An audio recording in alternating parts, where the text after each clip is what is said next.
di rumah kami masing-masing, kami hanya mau berharap kepada Tuhan.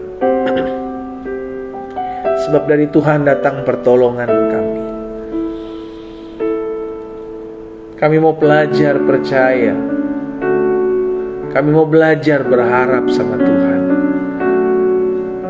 Karena kami tahu kalau kami menyembah Tuhan, Tuhan hadir di tengah-tengah kami. Tuhan hadir di rumah kami. Tuhan hadir di tengah-tengah keluarga kami, umat-Mu. Tuhan hadir di tengah-tengah kami, suami istri yang sedang berdoa bersama-sama. Kami bangga punya Yesus. Kami bangga punya Yesus. Pagi hari ini kami kembali datang kepadamu ya Tuhan. Kami rindu terus dibekali oleh firman-Mu.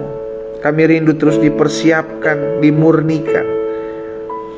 Untuk kami menjadi hamba-hamba Tuhan. Kami menjadi anak-anak Tuhan yang bertumbuh dewasa dalam pengenalan akan Tuhan. Terus sebab pagi hari ini kami kembali membuka hati kami untuk firman-Mu. Kami di rumah kami masing-masing, kami percaya kami akan mengalami kuasa Tuhan. Sebab ketika firman disampaikan, maka timbul iman. Dan iman inilah kami berharap kepada Tuhan. Dan ketika kami berharap kepada Tuhan, kami tahu pengharapan kami tidak dikecewakan. Sebab Yesus menyelamatkan kami. Yesus Tuhan bagi kami. Yesus ada dalam kehidupan masing-masing kami. Sampaikan sesuatu bagi umat-Mu ya Roh Kudus. Kami di rumah kami masing-masing, kami mengalami lawatan Tuhan. Di dalam nama Tuhan Yesus Kristus kami berdoa. Haleluya. Sama-sama kita katakan amin. Sama-sama bilang sama saya, Tuhan menyembuhkan saya. Sama-sama bilang sama saya, Tuhan sudah sembuhkan hidup saya. Amin. Sesuai dengan imanmu jadi padamu. Kita adalah orang-orang yang sampai hari ini percaya mujizat masih terjadi. Dia Allah yang menyembuhkan. Disampaikan firman, disembuhkannya mereka. Terjadi dalam hidup setiap kita yang percaya di dalam nama Yesus. Sudah dikasih dalam Tuhan, ambil Alkitab kita di rumah kita masing-masing. Kita akan kembali merenungkan firman Tuhan. Kita sudah dalam Kejadian pasal 31. Kita masuk dalam ayat 43 hari ini. Kejadian pasal 31 ayat 43 sampai dengan ayat 55. Masih tentang Yakub dan Laban. Bagaimana Yakub melarikan diri dari Laban, ya kan? Karena ketika Yakub izin, memang Yakub nggak dikasih, saudara. Karena Laban menghendaki Yakub terus bersama-sama dengan dia, mengambil keuntungan dari Yakub. Karena Laban tahu Yakub diberkati oleh Tuhan, dan setiap kali apa yang dikerjakan oleh Yakub selalu diberkati oleh Tuhan. Itu sebabnya Laban tidak mau mengizinkan Yakub pergi kembali ke tempat ayahnya. Itu sebabnya terpaksa Yakub mesti melarikan diri bersama dengan istrinya, baik Lea maupun Rahel. Dan ketika didengar oleh Laban, maka Laban menyusul ke sana, ya kan? Laban mulai menghakimi Yakub. Laban mulai menyalahkan Yakub. Permainan orang-orang dunia, ketika udah salah, lempar kesalahan, cari kambing hitam. Kita orang percaya jangan sampai melakukan hal yang sama. Kalau kita tahu udah salah, minta maaf. Iya kan saudara? Jangan berat lidah untuk minta maaf. Dan hari ini kita masuk dalam Kejadian pasal 31 ayat 43 sampai dengan ayat yang ke-55. Lalu Laban menjawab Yakub, perempuan-perempuan ini anakku, dan anak-anak lelaki ini cucuku, dan ternak ini ternakku. Lihat ya, Yakub udah mengangkat satu peristiwa yang sebenarnya layak untuk dibenarkan si Yakub tersebut. Akhirnya memang Laban mengalah gitu kan. Laban akhirnya melemah juga, tapi di terakhirnya sebelum dia melemah gitu kan saudara, dia tetap mempertahankan egonya gitu. Dia bilang sama Yakub bahwa anak-anak ini adalah anak-anak saya, perempuan ini adalah anak saya. Betul anaknya, tapi sudah diberikan kepada Yakub, kan begitu. Ternak ini adalah ternak saya, betul, tapi kan sudah diberikan upah kepada Yakub. upah dari seorang pekerja. Sampai akhirnya Laban bilang, perempuan-perempuan ini adalah anak-anakku, anak laki ini cucuku, dan ternak ini ternakku. Bahkan segala yang kau lihat di sini adalah milikku. Jadi apa yang dapat kuperbuat sekarang kepada anak-anakku ini atau kepada anak-anak yang dilahirkan mereka? Maka sekarang, akhirnya melembut juga di si Laban. Akhirnya sekarang, marilah kita mengikat perjanjian, aku dan engkau, supaya itu menjadi kesaksian antara aku dan engkau. Kemudian Yakub mengambil sebuah batu dan didirikannya menjadi tugu. Lihat saudara dikasih dalam Tuhan, akhirnya mereka berdamai. Dan Yakub mau menyepakati hal tersebut. Dia nggak mau. Yakub punya alasan untuk ngotot. Iya kan? Ini orang ngomong sembarangan, orang udah dikasih kok anaknya sebagai upah, ternaknya sebagai upah, tapi tetap masih ngotot untuk menyatakan diri, oh ini punya saya, ini hasil saya. Tapi Yakub mau untuk diajak berdamai, ya. Selanjutnya berkatalah Yakub kepada sanak saudaranya, kumpulkanlah batu. Maka mereka mengambil batu dan membuat timbunan, lalu makanlah mereka di sana di dekat timbunan itu. Jadi akhirnya semua berakhir damai. Akhirnya semua berakhir damai. Benar, Tuhan mengadakan pendamaian, tapi kalau ada orang-orang yang tetap mengeraskan hatinya, orang-orang yang tetap mempertahankan egonya, susah untuk berdamai. Ya, Laban menamai timbunan itu Yegar Sahaduta, tetapi Yakub menamanya Galet. Lalu kata Laban, timbunan batu inilah pada hari ini menjadi kesaksian antara aku dan engkau. Itu sebabnya timbunan ini namanya Galet. Dan juga Mispa, sebab katanya, Tuhan kiranya berjaga-jaga di antara aku dan engkau apabila kita berjauhan. Jika engkau mengaitkan anak-anakku dan jika engkau mengambil istri lain sampai dengan anakku, ingatlah, walaupun tidak ada orang dekat kita, Allah juga yang menjadi saksi antara aku dan engkau. Selanjutnya, kata Laban kepada Yakub, inilah timbunan batu dan inilah tugu yang kudirikan antara aku dan engkau. Timbunan batu dan tugu inilah yang menjadi kesaksian bahwa aku tidak akan melewati timbunan batu ini mendapatkan engkau, dan bahwa engkau pun tidak akan melewati timbunan batu dan tugu ini mendapatkan aku dengan berniat jahat. Allah Abraham, Allah Nahor, Allah ayah kita, kiranya menjadi hakim antara kita.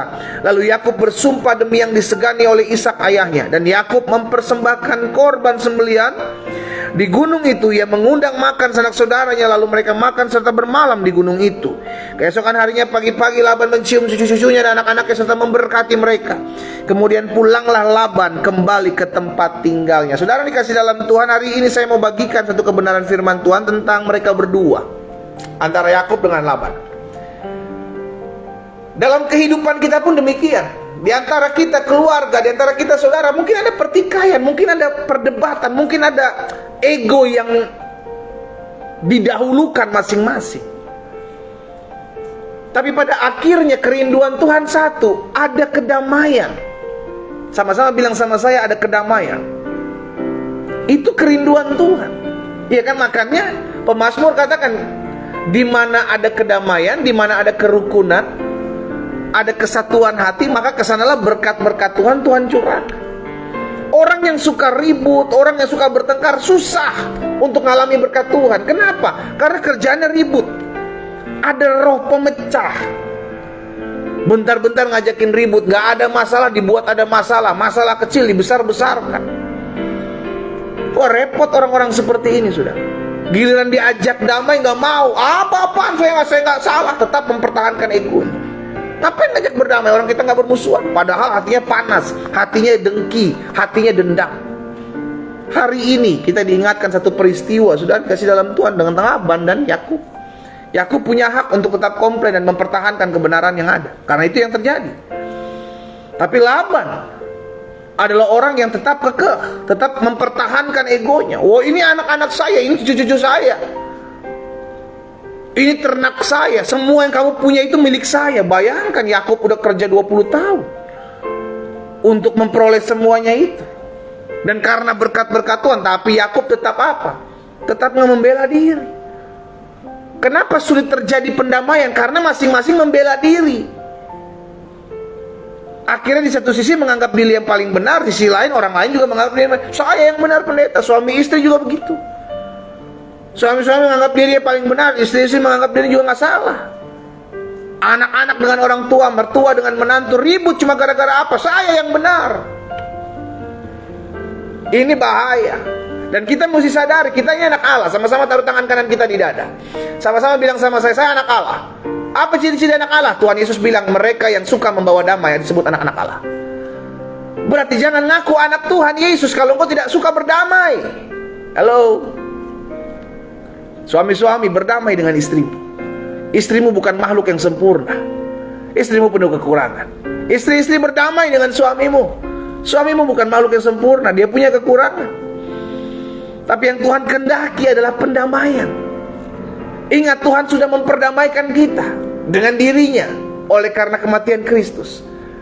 Dia aja Allah mau berdamai dengan kita manusia oleh karena inisiatifnya. Siapa kita tetap ngotot untuk ribut sana, ribut sini, adu sana, adu sini.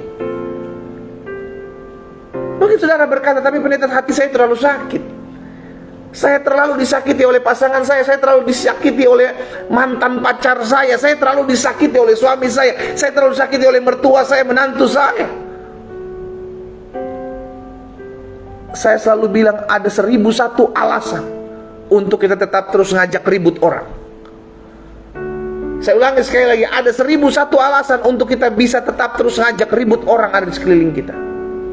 Kita punya alasan ini, kita punya alasan itu untuk tidak mau berdamai. Tapi cukup satu alasan untuk mengingatkan kita agar tetap berdamai. Apa itu? Engkau adalah anak-anak Allah. Ingat statusmu. Ingat siapa dirimu. Engkau bukan orang-orang dunia. Engkau adalah orang-orang anak-anak Allah yang sudah ditebus. Kasih Allah itu harusnya ada dalam hidup setiap kita, sehingga akhirnya dengan mudah kita bisa berdamai. Ya, 2 Korintus 5 ayat 18 dan 19. 2 Korintus 5 ayat 18 19. Dan semuanya ini dari Allah yang dengan perantaraan Kristus telah mendamaikan kita. Dengan perantaraan Yesus Kristus telah mendamaikan kita dengan Allah, yang telah mempercayakan pelayanan pendamaian itu kepada kami.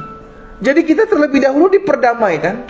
Setelah itu kita menjadi pelayan pendamaian. Maksudnya apa? Dimanapun kita berada jadi pembawa damai. Jangan justru sebaliknya, kita ngaku udah diperdamaikan dengan Allah, tapi di dalam keseharian kita ngajak ribut orang terus. Kita ngajak berantem orang terus. Orang yang sudah diperdamaikan, dia memiliki damai dalam hati dan hidupnya.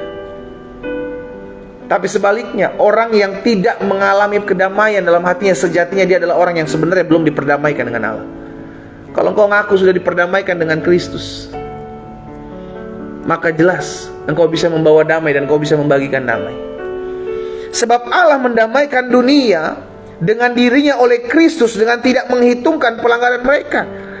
Ia telah mempercayakan berita pendamaian itu kepada saudara dan saya, kepada kita. Jadi kita diperdamaikan dulu dengan Allah oleh kematian Kristus di atas kayu salib. Setelah itu kita yang sudah diperdamaikan menjadi pelayan pendamaian. Ayo sama-sama sekali lagi taruh tangan kanan kita di dada. Sama-sama bilang sama saya adalah pelayan pendamaian. Ketik-ketik di kolom komentar. Ayo. Saya adalah pelayan pendamaian. Berarti saya harus membawa damai. Amin. Kita adalah pelayan pendamaian. Jangan ngaku anak-anak Tuhan kalau engkau gak bisa membawa damai. Karena jelas Yesus sudah bilang dalam Matius 5 ayat 9, berbahagialah orang yang membawa damai, sebab mereka akan disebut anak-anak Allah.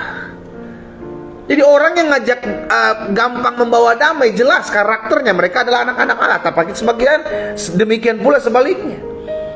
Kalau mereka susah untuk membawa damai, jelas karakter mereka siapa kita tahu. Ya, jadi jangan ngaku anak-anak Tuhan kalau engkau nggak bisa membawa damai. Jangan bentar-bentar tulis status anak Tuhan, statusnya Alkitab, statusnya rohani, tapi musuhnya di mana-mana ngajak ribut orang, kepahitan sama A, kepahitan sama B, kepahitan sama C. Lama-lama handphone kita doang yang rohani, kitanya rohana. Iya kan?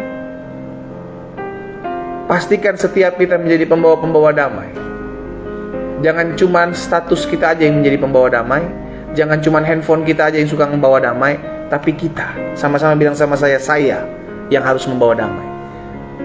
Amin. Kita yang harus menjadi pembawa-pembawa damai.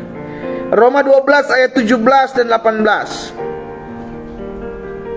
Roma 12 ayat 17 dan 18. Jangan membalas kejahatan dengan kejahatan, lakukanlah apa yang baik bagi semua orang. Rasul Paulus menyampaikan hal ini bukan tanpa alasan, karena Rasul Paulus tahu siapa dirinya. Demikian pula kita sadar siapa diri kita, apa status kita.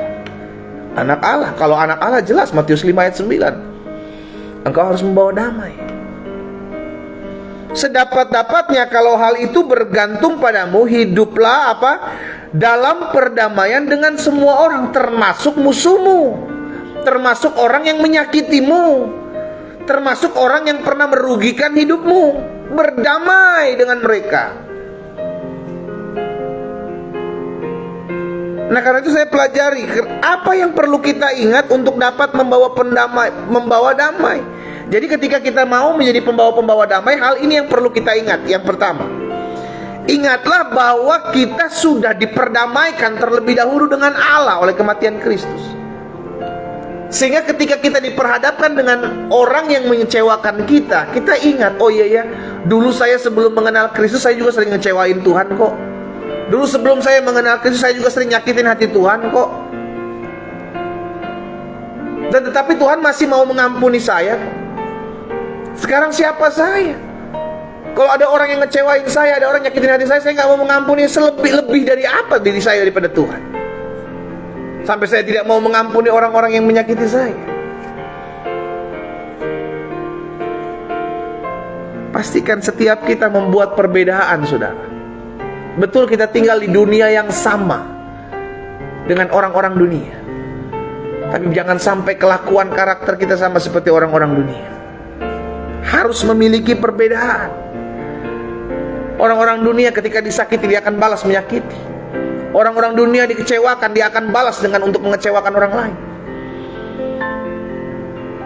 Tapi anak-anak Tuhan, status anak-anak Tuhan bukan hanya sekedar status, tapi itu kita hidupi. Berbahagialah mereka yang membawa damai, karena mereka akan disebut anak-anak Allah. Pastikan setiap kita menyadari hal ini. Ingat, saya sudah diperdamaikan dengan Allah. Harusnya kasih Allah itu ada dalam hati dan hidup saya, sehingga saya dapat mengimpartasikan ketika orang menyakiti saya, mengecewakan saya. Makanya Yesus bilang, damai sejahteraku kuberikan kepadamu. Kenapa? Agar kita bisa berlimpah-limpah damai sejahtera. Ketika kita diperhadapkan dengan keadaan yang mengecewakan, kita tetap memiliki damai sejahtera. Kehidupan kita tidak dipengaruhi dengan apa yang terjadi di depan kita. Kehidupan kita tidak dipengaruhi dengan perlakuan orang, sikap orang di depan kita. Kehidupan kita hanya dipengaruhi dengan apa yang menjadi perkataan Yesus. Engkau adalah pembawa-pembawa damai, hai anak-anak Allah. Jadi setiap hari kita ingat dong. Kalau mau marah sama orang, kalau mau kecewa sama orang, kalau mau kepahitan sama orang, ingat, oh iya ya, saya ini udah ditebus. Saya ini anak Tuhan. Sikap saya menghadapi orang-orang yang menyakiti saya harus berbeda. Harus ada perbedaan. Itulah yang membuktikan siapa kita. Makanya Yesus bilang, hendaklah perbuatan baikmu dilihat semua orang, supaya Bapa dipermuliakan. Jadi ketika orang melihat perbuatan baik kita, ketika orang melihat sikap keseharian kita, Bapa yang dipermuliakan. Haleluya. Yang kedua, apa yang perlu kita ingat untuk menjadi pembawa-pembawa damai? Yang perlu kita ingat, yang pertama, ingat kita sudah diperdamaikan dengan Allah. Yang kedua, ingat, jaga selalu hati kita. Ini penting, saudara. Berulang-ulang saya sampaikan, jaga hati, jaga hati, jaga hati. Karena Yesus juga sedang menyampaikan, apa yang keluar dari mulut itu dari dalam hati. Dan itulah yang menajiskan seseorang. Bukan apa yang masuk yang menajiskan hidupmu, tapi apa yang keluar. Dan apa yang keluar itu berasal dari hati. Orang-orang yang memiliki hati yang kecewa, orang-orang yang memiliki hati yang kepahitan, orang-orang yang memiliki hati yang luka, akan memiliki perkataan yang melukakan, perkataan yang mengecewakan, perkataan yang menyakiti. Karena dalamnya juga gak benar, dalamnya juga udah berantakan. Tapi orang-orang yang menyadari bahwa hidupnya sudah dipulihkan, maka dia akan jaga hati. Dia akan pasang hatinya, ada saringan.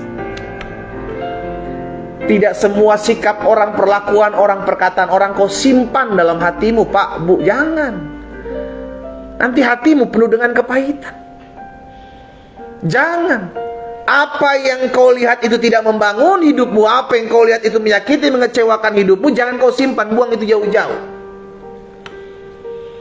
Tapi apa yang membangun, apa yang menguatkan kau, apa yang membuat engkau tetap kuat dalam jalan-jalan Tuhan, simpan itu, lakukan dalam keseharian. Pegang itu. Ya, sama-sama bilang sama saya harus punya saringan hati. Apa saringan hati sih, Pak? Beli di mana barang itu? Gak perlu beli, engkau dapat gratis. Di rumahmu ada Alkitab, baca itu setiap hari, itu saringan hatimu. Halo, itu saringan hati kita. Alkitab adalah saringan hati kita. Jadi ketika kita mulai merenungkan firman Tuhan, kita diingatkan, oh iya, orang bisa saja merancangkan yang jahat dalam hidup saya, tapi saya tahu Tuhan adalah Tuhan yang baik. Dia memakai segala sesuatu untuk mendatangkan kebaikan dalam hidup saya. Oh iya, orang ini mungkin bisa mengecewakan saya, mungkin hatinya sedang luka. Saya nggak boleh membalas dengan mengecewakan, justru saya harus membalut, karena saya perlu untuk membawa jiwa untuk hormat dan kemuliaan nama Tuhan. Cara pandang kita menyikapi orang yang mengecewakan, menyakiti kita akan berubah ketika kita tahu firman. Ketika kita tahu firman. Tapi hal yang sama akan terjadi sebaliknya ketika kita tidak tahu firman. Engkau akan menyikapi apa yang dunia lakukan, apa yang orang-orang dunia lakukan kepadamu dengan hal yang sama engkau buat kepada mereka. Ya, jadi ingat, kau nggak perlu cari di toko A, toko B, toko Z. Saringan hati ada di rumahmu, Alkitab. Baca firman Allah. Itu saringan hati kita. Ya, jadi yang kedua, ingat, apa yang perlu kita ingat untuk menjadi pembawa-pembawa damai? Ingat, selalu jaga hati. Makanya Alkitab bilang jaga hati dengan segala kewaspadaan. Jadi waspada sekali, hati-hati sekali. Jangan sampai lengah. Jangan sampai biarkan hatimu dikotori balang seditik pun. Karena ketika seditik itu jatuh, maka hatimu akan penuh dengan dendam, kebencian, kepahitan. Ini penting untuk saya sampaikan buat umat Tuhan. Karena hari-hari ini bukan menjadi hari-hari yang gampang. Kita nggak perlu ketemu dengan orang yang bisa mengecewakan kita. Dengan status orang di sosial media, orang bisa mengecewakan kita. Jadi sangat-sangat riskan hati kita. Itu sebabnya selalu saya ingatkan, hati-hati, jaga hatimu. Yang perlu dijaga bukan uangmu, yang perlu dijaga bukan dompetmu, yang perlu dijaga itu hati. Karena dari hati terpancar kehidupan. Jaga. Jangan sampai engkau membiarkan hatimu dikotori oleh perlakuan-perlakuan orang yang ada di depanmu. Ada orang-orang yang membiarkan hatinya dikotori oleh karena sikap orang. Padahal keputusan untuk mengotori hati adalah keputusan dia yang empunya hati. Bukan keputusan orang lain, saudara. Orang lain tidak bisa menaruh sampah di hati kita. Kitalah yang memutuskan untuk menaruh sampah di hati kita. Yang ketiga, apa yang perlu kita ingat untuk menjadi pembawa-pembawa damai? Ingat bahwa orang-orang yang menurut kita jahat, orang-orang yang menurut kita keji, orang-orang menurut kita adalah menyakiti hati kita, mengecewakan hidup kita, terkadang bisa dipakai Tuhan untuk menjadi tempat pelatihan kita. Besi menajamkan besi, manusia menajamkan sesamanya. Orang-orang yang memang sengaja Tuhan izinkan tempatkan ada di sekeliling kita, yang mungkin menyakiti kita, mungkin mengecewakan kita, dia adalah tempat latihan kita. Latihan untuk sabar, latihan untuk mengampuni, latihan untuk menyikapi segala yang jahat untuk ada dalam hati kita dengan segala yang kebaikan, menyikapi segala sesuatu dalam hidup kita melalui orang-orang ini. Jadi jangan berdoa, Tuhan tolong jauhkan orang-orang ini daripada hidup saya. Kalau Tuhan memang izinkan dan Tuhan tempatkan orang-orang ini, berarti Tuhan punya maksud. Dan jelas maksud Tuhan adalah mendewasakan. Mendewasakan. Kalau ada orang-orang seperti ini dalam kehidupan kita, saudara yang dikasih dalam Tuhan, ingat bahwa engkau sedang diproses. Engkau sedang dibentuk, engkau sedang dimurnikan. Tuhan bisa pakai orang-orang di dekatmu. Tuhan bisa pakai suamimu. Tuhan bisa pakai istrimu. Tuhan bisa pakai anak-anakmu. Tuhan bisa pakai mertuamu. Tuhan bisa pakai menantumu. Tuhan bisa pakai bosmu. Tuhan bisa pakai anak buahmu untuk membentuk karaktermu. Tapi peperangan kita, perjuangan kita bukan melawan darah dan daging. Orang-orang itu bukan musuh kita. Dia adalah tempat di mana kita menjadi tempat untuk latihan, tempat untuk mendewasakan iman kita, tempat untuk membentuk karakter kita untuk lebih baik. Jangan bermusuhan dengan mereka. Justru engkau mesti berdamai dengan masalahmu, engkau mesti berdamai dengan pergumulan. Supaya apa? Supaya engkau melihat bahwa apapun yang menjadi pergumulan masalah kita akan menjadi tempat di mana kita latihan iman, untuk kita melihat kemuliaan Tuhan. Yang keempat, yang terakhir, apa yang perlu kita ingat untuk menjadi pembawa-pembawa damai? Ingatlah bahwa kita sudah diperdamaikan dengan Allah. Dan setelah kita diperdamaikan dengan Allah, Allah percayakan kepada kita untuk menjadi pelayan pendamaian kepada sesama kita. Dan yang kedua, apa yang perlu kita ingat untuk menjadi pembawa-pembawa damai? Jaga selalu hati kita. Jangan biarkan perlakuan orang, sikap orang itu mengotori hati kita. Kitalah yang memutuskan apakah kita mau menaruh sampah di hati kita atau tidak, bukan orang-orang yang ada di luar. Dan yang ketiga, apa yang perlu kita ingat untuk menjadi pembawa-pembawa damai? Selalu ingat bahwa orang-orang jahat, orang-orang yang memang mengecewakan kita, menyakiti kita, terkadang Tuhan pakai untuk menjadi tempat latihan kita, mendewasakan iman kita, membuat kita sabar, membentuk karakter kita, sehingga akhirnya kita menjadi pribadi-pribadi yang dewasa. Dan yang keempat, apa yang perlu kita ingat untuk menjadi pembawa-pembawa damai? Ingat, kita adalah alat di tangan Tuhan untuk kemuliaan nama Tuhan. Orang melihat perbuatan baik kita dan mempermuliakan Bapa di surga. Berarti setiap orang bukan melihat Tuhan, melihat kita dulu. Karena ada orang-orang yang tidak percaya dengan Tuhan kita. Ada orang-orang yang tidak menganut paham adanya Tuhan. Tapi kita ada merepresentasikan kehadiran Tuhan. Dengan apa? Dengan perbuatan baikmu. Dengan tidak membalas yang jahat dengan yang jahat, orang akan melihat engkau dan memuliakan Allahmu. Itu sebabnya kita perlu apa? Perlu memperkenalkan Kristus di tengah-tengah dunia. Bagaimana kita memperkenalkan Kristus? Ya memang kelakuan kita, karakter kita, keseharian kita dilihat buahnya. Engkau yang memiliki suami yang belum percaya Yesus, engkau yang memiliki istri yang belum percaya Yesus, engkau memiliki mertua, menantu, anak-anak yang mungkin belum percaya Yesus, tunjukkan dengan sikapmu. Jangan justru sebaliknya, memaksa mereka tapi engkau tidak melakukan apa yang Tuhan mau. Engkau tidak mengerjakan apa yang menjadi perintah Tuhan. Kasar, suka memberontak, melawan. Tunjukkan bahwa kita berbeda. Nggak usah paksa orang untuk menerima Yesus. Nggak usah paksa. Karena ketika Roh Kudus menyentuh hatinya, maka dia akan berbalik kepada Kristus. Tapi tugas kita adalah kenalkan Kristus. Kenalkan pribadi Allah yang mereka belum kenal, yang ada dalam hidup kita dengan cara keseharian kita. Melakukan keseharian kita, sikap kita seperti apa yang sudah Yesus ajarkan. Sama-sama taruh tangan kanan kita di dada. Sama-sama bilang sama saya adalah alat kemuliaan Tuhan. Kita diciptakan untuk kemuliaan Tuhan, saudara.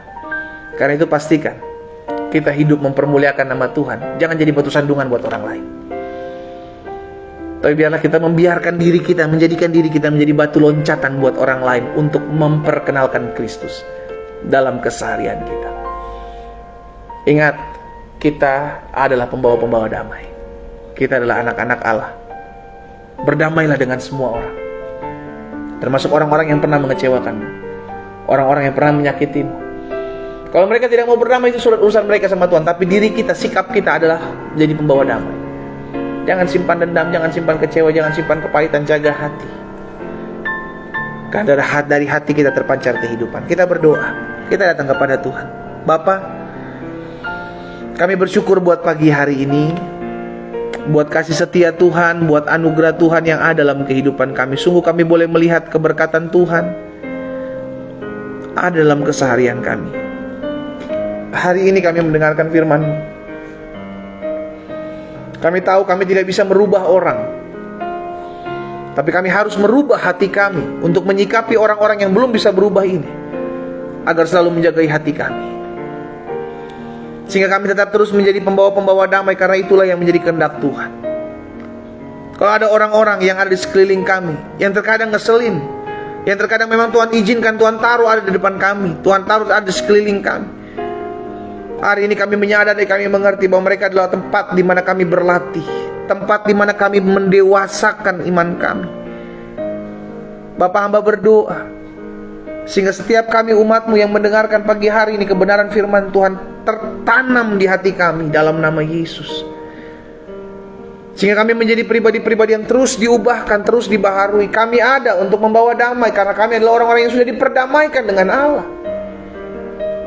Kasih itu ada dalam hidup kami, sehingga kami bisa mengimpartasikan kasih Allah dalam hidup kami kepada orang-orang yang pernah mengecewakan kami, pernah melukai kami. Kami belajar dari Yakub. Yakub punya alasan untuk membela diri terhadap Laban, tapi Yakub juga mengambil keputusan ketika diajak damai oleh Laban. Yakub tetap mau. Hari ini kami berdoa, ya Tuhan, dalam nama Yesus, jika ada orang-orang yang mungkin datang kepada kami, yang pernah mengecewakan kami, yang pernah melukai kami, yang pernah membuat salah kepada kami, mereka datang dan mengajak berdamai, Tuhan gerakkan hati setiap kami, sehingga kami datang dan kami memeluk mereka, kami ngajak berdamai dengan mereka, karena kami tahu ini yang menjadi kehendak Tuhan, berdamai dengan semua orang, sehingga bumi penuh dengan kemuliaan Tuhan. Ada kedamaian di hati kami. Apa yang Tuhan taruh dalam hati hamba sudah hamba sampaikan. Hamba berdoa sehingga firman termaterai. Langkah hidup kami semakin hari semakin mempermuliakan nama Tuhan. Hamba berdoa menyerahkan setiap umat-Mu satu persatu. Mereka yang mengikuti ibadah pagi hari ini secara online di rumah mereka masing-masing, melalui platform Facebook, melalui platform Instagram, melalui platform Zoom, hamba ucapkan berkat bagi mereka, Allah, di dalam nama Yesus. Biarlah hati mereka dipenuhi dengan kedamaian, hati mereka dipenuhi dengan ketenangan menyikapi setiap orang ataupun keadaan, sehingga bukan mereka yang terpengaruh, tapi justru mereka yang mempengaruhi orang-orang, mempengaruhi keadaan dengan menciptakan kedamaian, ketentraman di tengah-tengah hidup mereka. Hamba menyerahkan setiap umat-Mu satu persatu. Kami membawa setiap apa yang menjadi pergumulan kami. Kami berdoa buat setiap apa yang menjadi pokok-pokok doa kami pagi hari ini, ya Bapa. Kami memohonkan belas kasihan Tuhan ada dalam kehidupan kami umat-Mu, sehingga setiap kami semakin bertambah-tambah dalam iman, bertumbuh dalam kasih. Pengenalan akan Tuhan terus mengalir dalam kehidupan kami. Hamba berdoa, ya Allah, di dalam nama Yesus, biar kasih karunia Tuhan yang menopang setiap umat-Mu. Hamba berdoa buat yang sakit, Tuhan jamah dan sembuhkan dalam nama Yesus. Hamba berdoa buat setiap rumah tangga yang retak, di dalam nama Yesus Tuhan pulihkan dalam nama Yesus.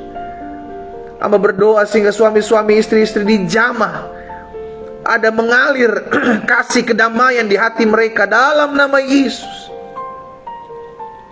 Hamba berdoa buat setiap usaha, pekerjaan, studi anak-anak Tuhan, berkat-Mu ada atas masing-masing mereka.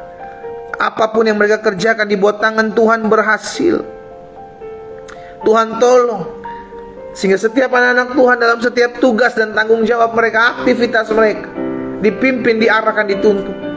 Bahkan kalau ada dari mereka yang berdoa untuk dapat melunaskan setiap utang piutang mereka, ada dari mereka yang menjual rumah mereka untuk membayar setiap pelunasan utang piutang mereka, Bapa, hamba berdoa dalam nama Yesus, Tuhan buka jalan, Tuhan pertemukan dengan orang-orang yang tepat, Tuhan membantu setiap mereka. Sebab daripada Tuhan datang pertolongan kami, dan orang-orang yang mengandalkan Tuhan tidak akan pernah dikecewakan. Di dalam nama Yesus.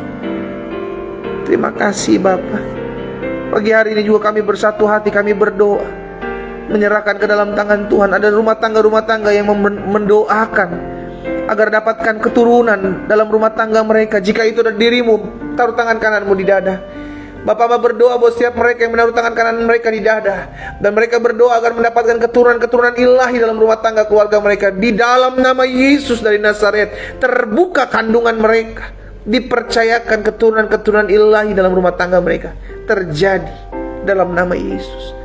Ada dari mereka mencari pasangan hidup, orang-orang muda, Tuhan jamah, berikan mereka hati yang dipenuhi dengan damai sejahtera, sukacita. Bahkan Tuhan arahkan jalan-jalan hidup mereka, sehingga dipertemukan dengan orang-orang yang tepat sesuai dengan isi hati Tuhan dan waktu Tuhan. Pasangan hidup yang takut akan Tuhan, mengasihi Tuhan, bakal mencintai mereka.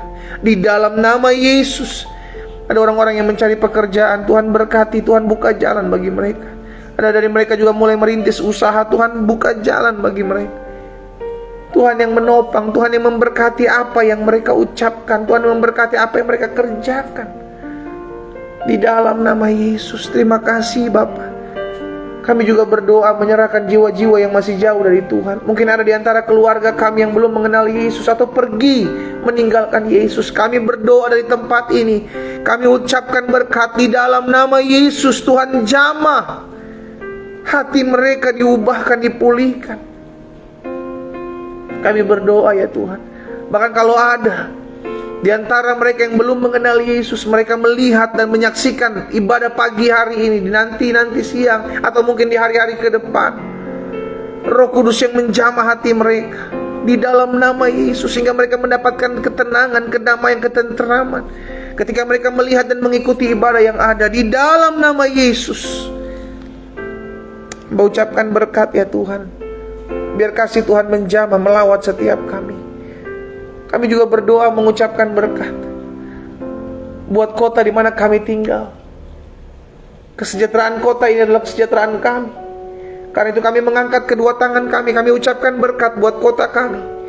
Diberkatilah kota kami, diberkatilah tempat, tanah, area, gedung, tempat di mana kami tinggal di dalam nama Yesus. Bangunan ini diberkati Tuhan, bangunan di mana kami tinggal diberkati Tuhan. Tanah di mana kami tinggal diberkati Tuhan, di dalam nama Tuhan Yesus. Bahkan kami berdoa mengucapkan berkat ya Tuhan buat bangsa kami. Berkat-Mu ada atas Indonesia. Pemimpin-pemimpin kami ya Tuhan, berkati Bapak Presiden, Wakil Presiden, jajaran menteri yang ada. Kami berdoa buat Kapolri, Panglima TNI beserta dengan jajaran yang ada. Kami berdoa ya Tuhan, menyerahkan pemimpin-pemimpin daerah, para gubernur, para bupati, para wali kota. Kami berdoa buat DPR RI, DPRD tingkat 1, DPRD tingkat 2. Kami berdoa mengucapkan berkat ya Tuhan. Berkat-Mu ada atas mereka. Roh takut dan gentar akan Tuhan ada dalam hati dan hidup mereka. Setiap keputusan yang mereka ambil, biar Tuhan yang memberikan tuntunan dan arahan. Kami juga berdoa buat tahun 2024 di mana ada pemilihan presiden. Tuhan Yesus, kami ucapkan berkat sehingga ada ketentraman, ada kedamaian, semua keadaan kondusif, aman dalam nama Yesus. Setiap roh pemecah belah, setiap mereka yang menaburkan roh pemecah belah, setiap mereka yang merancangkan niat-niat yang jahat atas bangsa kami, kami patahkan kuasanya dalam nama Yesus. Roh Kudus berkarya, menuntun dan menyingkapkan segala niat-niat rancangan yang jahat.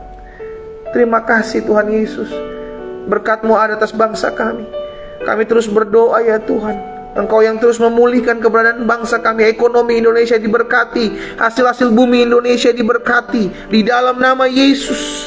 Anugerah Tuhan ada atas Indonesia. Indonesia penuh dengan kemuliaan Tuhan di dalam nama Yesus. Biarlah kami boleh menjadi pendoa-pendoa bagi bangsa dan kota kami Tuhan, untuk ada kedamaian, ada ketentraman, dijauhkan dari huru-hara, dijauhkan dari bencana alam di dalam nama Yesus. Kami tolak utang darah atas bangsa kami. Ampuni Indonesia, ampuni pemimpin-pemimpin kami di dalam nama Yesus Tuhan. Terima kasih Tuhan Yesus. Pada akhirnya kami bersyukur buat hari ini Tuhan. Kami bersyukur buat kasih karunia, kami bersyukur buat anugerah Tuhan, kami bersyukur buat kesempatan pagi hari ini.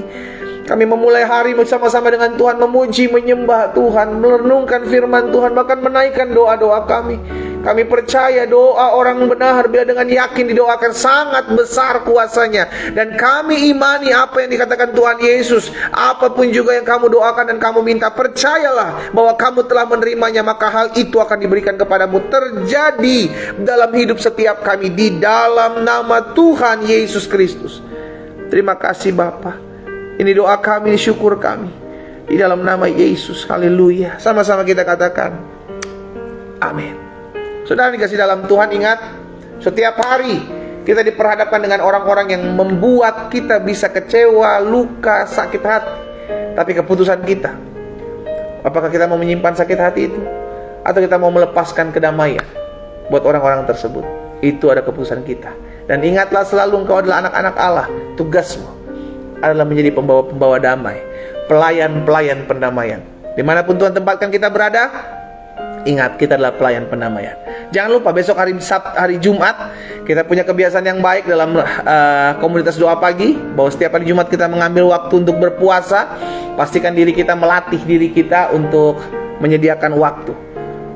Seminggu sekali mengambil waktu untuk berpuasa di hadapan Tuhan. Ya, saudara dikasih dalam Tuhan, kita kembali ketemu besok dalam doa pagi dan breakthrough prayer malam harinya. Dan tetap terus ingat, engkau adalah pembawa-pembawa damai. Selamat pagi, selamat beraktivitas. Tuhan Yesus memberkati. Shalom.